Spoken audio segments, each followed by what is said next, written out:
देखिए इस क्वेश्चन में क्या कह रहा है, a polythene piece rubbed with wool is found to have a negative charge of 3 × 10⁻⁷ coulomb.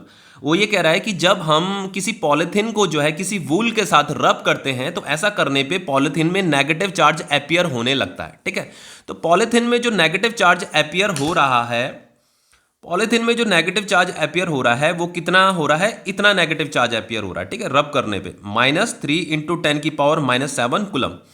फिर आगे हमसे पूछ रहा है estimate the number of electron transferred from which to which. मतलब रब करने पे वुल से पॉलिथीन में इलेक्ट्रॉन क्या हो रहा है, ट्रांसफर हो रहा है, तो कितना नंबर ऑफ इलेक्ट्रॉन ट्रांसफर हुआ होगा ये हमें बताना है। तो टोटल चार्ज का फॉर्मूला क्या होता है, टोटल चार्ज होता है आपका number of electron into charge in one electron, यही तो फॉर्मूला होता है।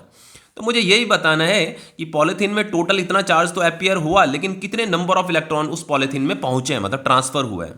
तो n इज इक्वल टू हो जाएगा आपका Q/E। ठीक है, तो यहां वैल्यू पुट कीजिए। टोटल चार्ज तो हमें गिवन है -3 × 10⁻⁷ कूलम, और E का मतलब होता है चार्ज ऑन एन इलेक्ट्रॉन। ठीक है, एक इलेक्ट्रॉन में कितना चार्ज होता है 1.6 × 10⁻⁻19, और यहाँ पे नेगेटिव भी आएगा। ठीक है, इलेक्ट्रॉन का जो चार्ज होता है वो नेगेटिव होता है, तो माइनस से माइनस कट जाएगा। अब देखो फाइनली जस्ट आपको इसे सॉल्व करना है, तो यहाँ पे इसे कैलकुलेट कर लीजिएगा। ठीक है, तो यहाँ पे जो वैल्यू आती है वो आ रही है आपकी 1.875 × 10⁻12। ओके, इतने नंबर ऑफ इलेक्ट्रॉन उस पॉलिथीन में ट्रांसफर हुए हैं रब करने पे।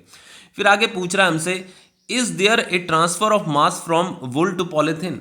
तो वो ये कह रहा है कि इलेक्ट्रॉन तो ट्रांसफर हुआ है क्या, लेकिन उस इलेक्ट्रॉन के ट्रांसफर होने से क्या मास का भी ट्रांसफर हुआ होगा। तो बिल्कुल हुआ होगा, क्योंकि बच्चों इलेक्ट्रॉन का जो मास, इलेक्ट्रॉन के पास मास भी होता है। ठीक है, इसलिए मास का भी ट्रांसफर हुआ होगा।